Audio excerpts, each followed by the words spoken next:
Night falls, and we meet again.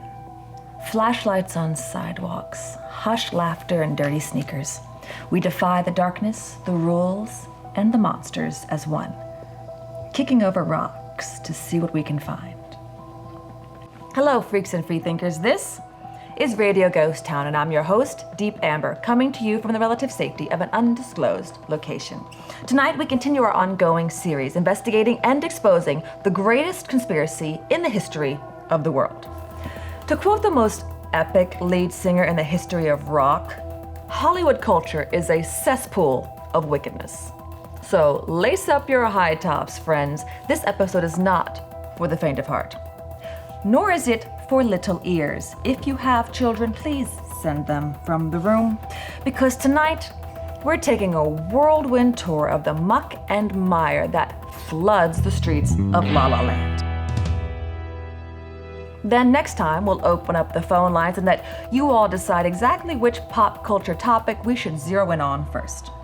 We begin with Aliester Crowley, born 1875, died 1947. Whose feculent legacy still lingers like a bad smell. Aliester Crowley was foisted upon humanity in the early 20th century, and the world has been getting sicker ever since. A singularly disgusting individual, the very sight of whom makes me throw up in my mouth a little, he is perhaps the most influential occultist of the modern era. Crowley, who signed himself the Beast 666, lest there be any confusion whose side he was on, penned many books still read today, which he claimed were dictated by dark spirits from the nether realms. And that is the one and only point on which this human pustule and I agree. His writings were and are from the very pits of hell, and teach, among other things, the ritual abuse of children. Yes, that kind of abuse. The summoning of demons to aid one in the ascent to godhood, and the consumption of human blood with other excretions in mock communion. You have seen all the elements of his accursed occult religion, the Lima, acted out on the small and silver screens. They have entered into your living rooms, your consciousness, and they have set up shop there. He knew they would. It was all part of the plan. You see, for most of human history, the dark arts were carefully kept from the masses. Secret knowledge passed down from generation to generation of initiates in the ancient mystery schools. Then, as the first rays of the 20th century began to dawn, our old foe, the Serpent, got a hot new idea. He called it the revelation of the method, and through the likes of Madame H.P. Blavatsky, you remember her, and Aliester Crowley, brought Magick, that's Magick, into the mainstream, successfully inducting the unwitting public onto the left-handed path. Hollywood today, the music industry, and influencers across the board preach Crowley's doctrines. His tenets are taught in practically every screenplay. His ceremonies enacted on stages of award shows and halftime shows and sold-out concerts. You want proof? I'm glad you asked. In The World's Tragedy, Crowley instructs his followers to, and I quote, proclaim sodomy as an aristocratic value which our middle class had better imitate if they wish to be smart. And later, let me seduce the boys of England. Look around you. He has indeed seduced the boys and girls, not only of England, but most of the so-called civilized world. Sexual deviancy is enshrined in our culture, practically venerated. Mission accomplished, Aliester. In Crowley's The Book of the Law, the old bag of manure wrote, moreover, the Beast 666 adviseth that all children shall be accustomed from early infancy to witness every type of sexual act, lest mystery stupefy their minds, whose error might else thwart and misdirect the growth of their subconscious system of soul symbolism. Like his father before him, Satan, Crowley was a raging egotist and fancied himself a poet, so let me break that down for you. Crowley instructs the sexualization of children from infancy because he needs to control their subconscious development. Well, check another one off the old perv's bucket list, because those baby-killing, blood-drinking, butt-scratching, nose-picking, knuckle-dragging leftists out there have certainly made that one come to pass. Kindergarten students endure sexual harassment by blue-haired teachers sharing the tawdry details of their personal lives. Middle schoolers can't read, but they can be groped by adult men during the local library's drag queen story hour. Pornographic material is made available, indeed, in many cases, foisted upon children before they're old enough to cross the street by themselves. If it's not their relatives or teachers, it's the predators they meet online, or perhaps worse, the predators we invite into our homes through movies and television, which, by the way, were designed to speak directly to the subconscious. Could Crowley see the scope of his posthumous success, he would swoon with delight. The mystery schools, speaking for the moment of all forms of the occult, including so-called white magic, teach the pursuit of one's true will above all else, self at any cost, self as God, the rabid worship of one's own desires. Sound familiar? It should. This, above all else, is the battle cry of Hollywood and celebrity culture. Do what thou wilt, no matter what anyone else thinks, no matter what promises you've made, or what the law of God demands. If it feels good, do it. You do you, boo, or, as Crowley put it, do what thou wilt. You've heard that phrase before, freaks and freethinkers, word for word. You've seen it written, you've seen it worn on t-shirts and tattoos, and you are seeing it acted out around you in a society rife with divorce, molestation, theft, deception, abortion, human trafficking, slavery, death.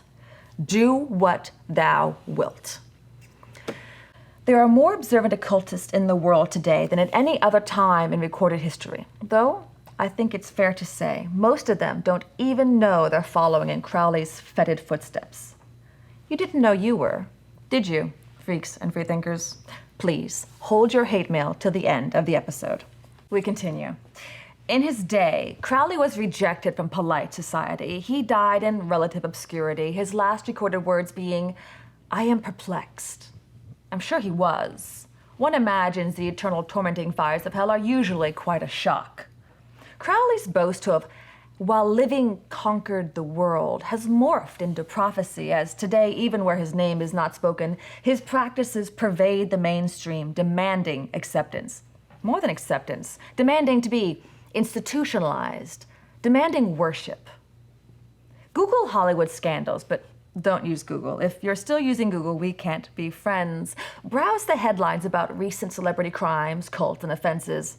No matter when you're watching this video, you will see a spate of allegations of child molestation, abuse, incest, and inappropriate behavior with minors. Crowley taught that. You'll see something about a cult carving their symbols into women's flesh and keeping them as their slaves. Crowley did that. You'll see someone somewhere talking about drinking blood and that's okay, dude, it's consensual, or it's just for rituals, or both. Crowley taught that. Let's cast a wider net. Forget scandal. Look at what's accepted. Look at what they're trying to pretend is normal. Look at what they're shoving down your throat. Let's just for a moment, you and I, look for the lie. Pop culture says every man and woman is a star. There are songs about it. There are social media sites to manifest it. And those exact words are Crowley's as well. In the new eon he saw approaching, in the so-called light of a golden dawn, he declared, every man and woman is a star. That sounds nice, doesn't it? Pleasant, harmless, even encouraging, except, like everything else they tell you, it's a lie. Crowley later wrote, morally and mentally, women were for me beneath contempt. Their apparent aspirations were camouflage. Intellectually, of course, they did not exist. He goes on from there, and I'll spare you the indelicacies. So we find out women were not for him fabulous glittering lights in the velvet dome of the night. But the lie doesn't end there. Not only was Crowley not a supporter of gender equality, or, in fact, women at all, he was not the champion of the everyman, the fat old elitist snob. Neither is Hollywood. Yes, I know, you love your favorite celebrity, but Celebrities do not love you. They have their million-dollar yachts and their private jets and their Epstein Islands, their power, their privilege, and they do what they will. But you, peasant, you need to stop driving a car, take the bus, or walk, you peon. They'll dine on elaborate meals prepared by private chefs, but you need to stop eating meat. Eat Bill Gates' impossibly disgusting burger. Eat bugs. Drink Bill Gates' poop water. That's what you need to do, you loser. They will dictate the world's course. They will tell you what to think, what to do, what to feel, and how to live.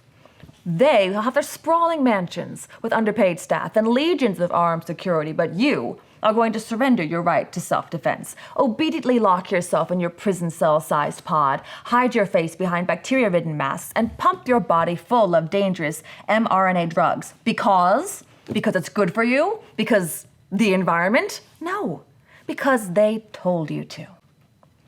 In words dictated to Crowley by the Serpent's frontman, "Let my servants be few and secret. They shall rule the many and the known." And elsewhere, "We shall have a contented class of slaves who accept the conditions of existence as they really are and enjoy life with the quiet wisdom of cattle." Yes, it was all lies. Lies, lies, lies. The rules for thee, but not for me mindset did not begin with Crowley, but from Crowley it spread like wildfire. One imagines if the scatological old scumbucket were alive today, he would be the headline speaker at Carl Schwab's World Economic Forum. But we return to the old familiar fact. The serpent is not your friend. Crowley was not your friend. Celebrities, the elites, the 6,000-year-old global death cult, none of them are your friend. Please, in the name of all that's good and holy, stop trusting any celebrity, especially Hollywood celebrities. If Hollywood still accepts them, if they haven't been censored, silenced, and/or booted out, then they're not good people. Good people do not turn a blind eye to the defiling of children, the support of human trafficking, infanticide, medical mutilations, and literal slavery because they just want to make movies, man. Slapping a Jesus loves you sticker on their sports car, or visiting a children's hospital, or leaving a really big tip for a waitress is publicity. It's a propaganda campaign because once you see through their lies, they lose control over you and they lose control over your children, and they cannot have that. You saw they're pushing cannibalism now, right? Crowley taught that, and now it's in the New York Times. Cannibalism has a time and place. Does it? Can you stomach it? No. But we know, don't we, freaks and freethinkers? The elite celebrity global death cult likes eating people. They've been doing it for centuries, since long before Crowley. But now, thanks to him and the revelation of the method, they're trying to make you and your kids okay with it. So, when it's your turn to be the rump roast at the next spirit cooking dinner, you'll just go along without a fight. Think about it. You've heard about celebrities fixated on eating human flesh. It's been in the news. One tall, good-looking fellow in particular, who looked all clean-cut apple pie and mother, was outed for wanting to keep his girlfriend's toe in his pocket. Remember that? Hollywood does. It's why zombies are the heroes now, why serial-killing cannibals are played by handsome men, why a big-budget superhero, who is possessed by an alien entity, by the way, eats people's heads, and we're supposed to cheer about that. And it's why you can buy prepackaged meat made from the clone flesh of your favorite celebrity. Ah yes, the conspiracy is coming into focus. Has this episode shocked you? I hope it has. I hope it delivered a 360 joules defibrillator jolt right where it'll do the most good.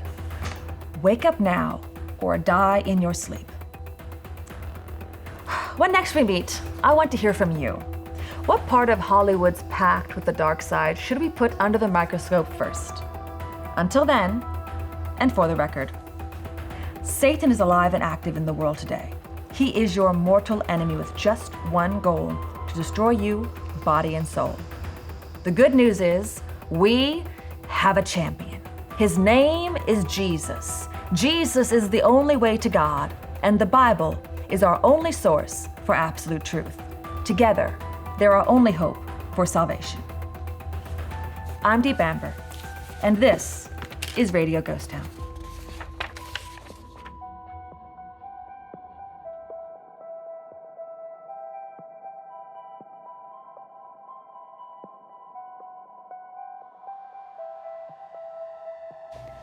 Thanks for watching. At Fly By Light Media, we choose freedom over comfort and truth over popularity.